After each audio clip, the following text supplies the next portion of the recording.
¿cuál es tu nombre y dónde naciste? Mi nombre es Mohamed Assisen, nací en Tetuán y vine a España teniendo 28 años y ahora tengo 39 años. Ah, vale. ¿Cuál edad tenía cuando saliste de Marruecos? ¿Qué edad tenía cuando salí de Marruecos? Salí de Marruecos cuando tenía 28 años. Ah, vale, vale. Ahora Sí. 10 años más o menos. Ah, vale, vale. ¿Y dónde estuve la casa de tu familia? ¿En Tetuán o todavía? Sí. Sí, en Tetuán. ¿Y cuál parte? Mi familia casi todos viven en el centro, sí, de Tetuán. Ah, sí. Sí, Y todos mis familiares. sí, hay un melá en Tetuán. Sí, hay un malaj muy grande y mi abuela vive muy pegada al malaj. Ah, sí. Sí. Sí.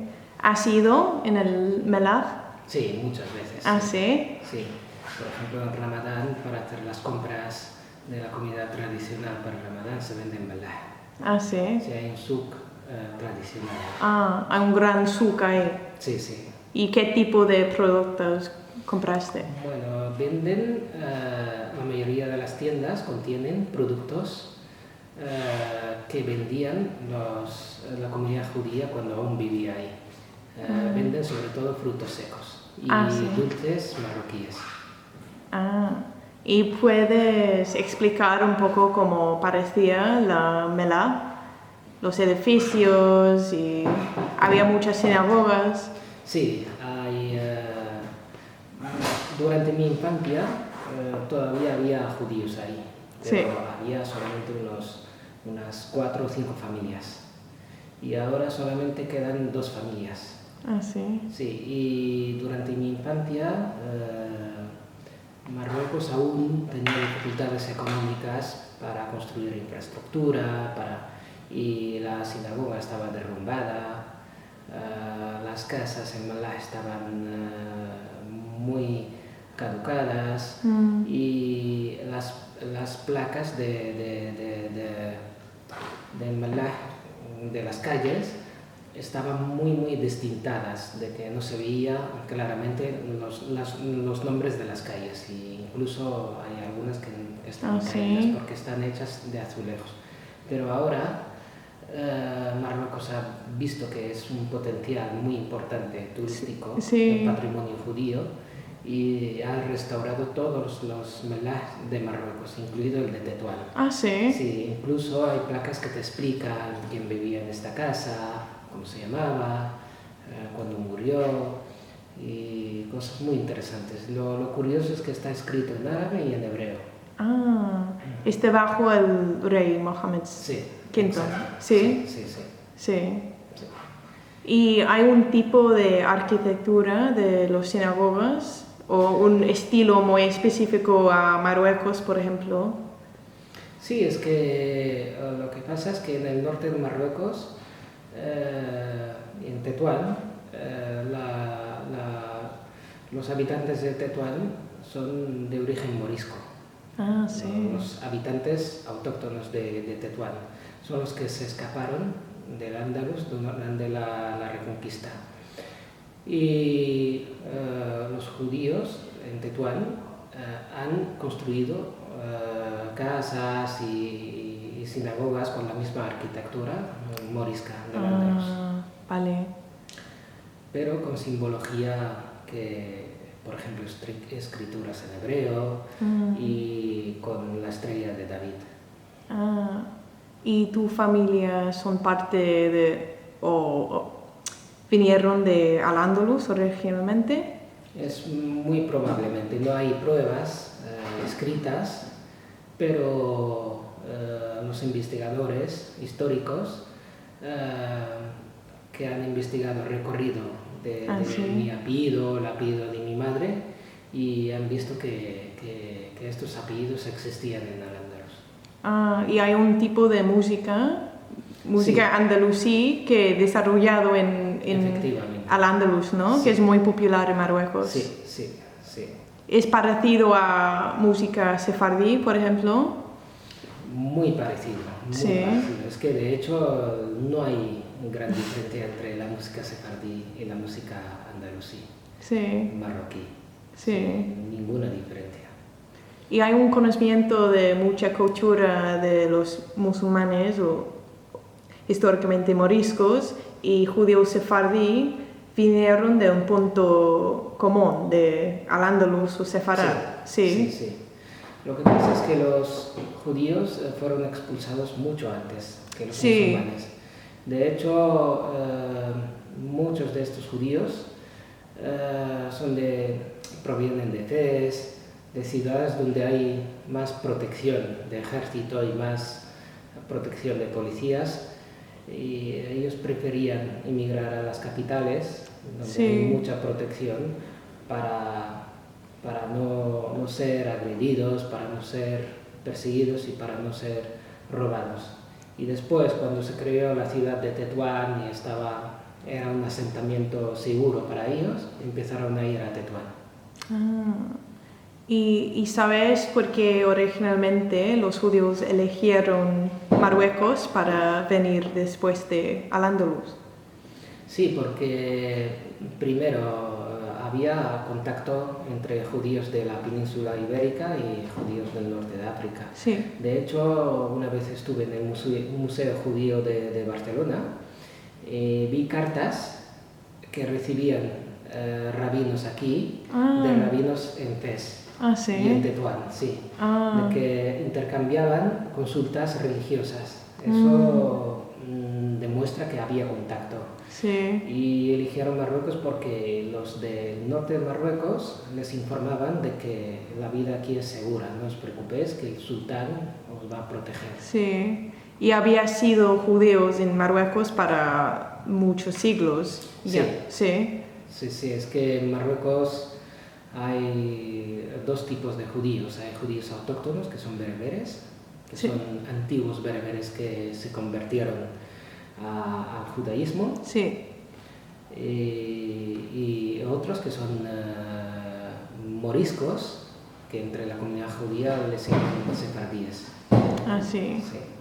Y en Marruecos hoy en día hay mucho conocimiento de la historia de judaísmo o que los judíos vinieron de Sefarad o Al-Ándalus, por ejemplo. Bueno, la historia oficial de Marruecos se inclina más hacia la versión de que la mayoría de los judíos de Marruecos son bereberes. Sí, y yo también creo en esa hipótesis porque muchos, cuando vinieron los judíos sefardíes con su bagaje cultural, con su riqueza intelectual, muchos se asimilaron al sefardismo, si se puede llamar este término. Sí, y por eso muchos judíos creen que los judíos del norte de África son sefardíes. Y hay algunos que dicen que todos son sefardíes, pero la realidad no es así.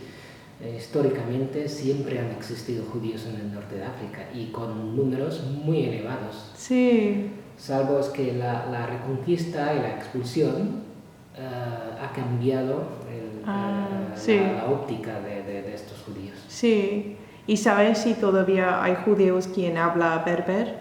Sí, todavía existen, incluso en Palestina, en Israel, todavía existen judíos que conservan el amazigh.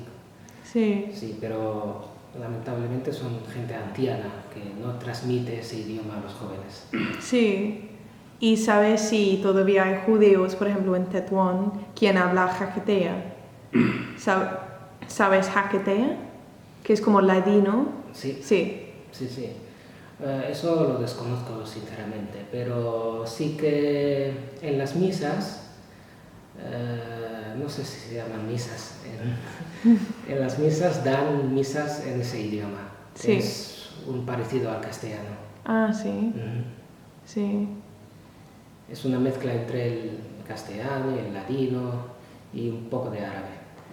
Y puedo preguntar si tenías amigos judíos cuando crecías en Tetuán o había estudiantes judíos en tu escuela.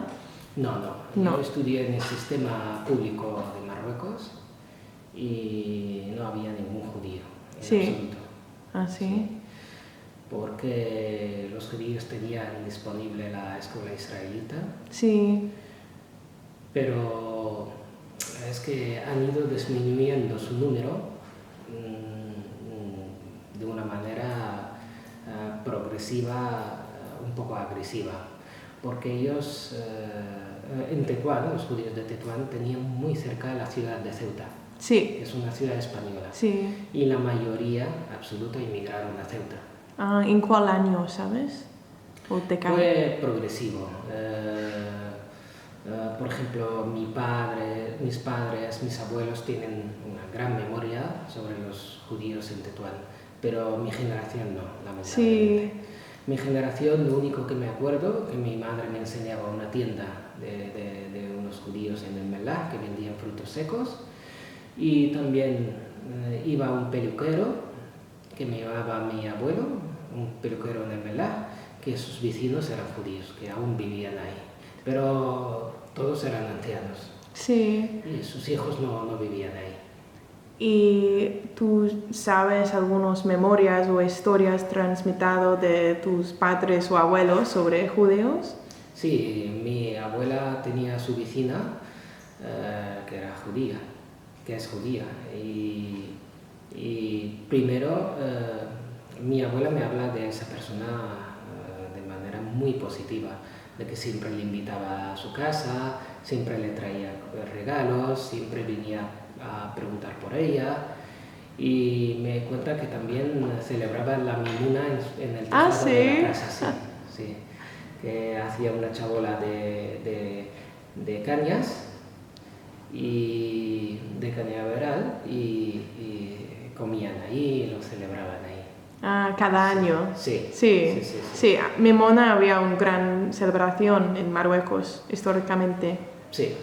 ¿Puedes explicar un poco qué es Mimona? Sinceramente lo desconozco porque nunca lo he celebrado. Sí. Pero tengo solamente conocimiento de la memoria de los abuelos, sí. ¿Crees que es importante que generaciones ancianos transmitan sus memorias sobre judíos a las generaciones jóvenes para preservar esta historia? Sí, es muy importante. Por ejemplo, mi abuela me cuenta que el cartero que venía a traer las cartas a casa era judío. Mi abuelo, que trabajaba en el sector de carburante, tenía muchos socios que eran judíos y la convivencia era ejemplar.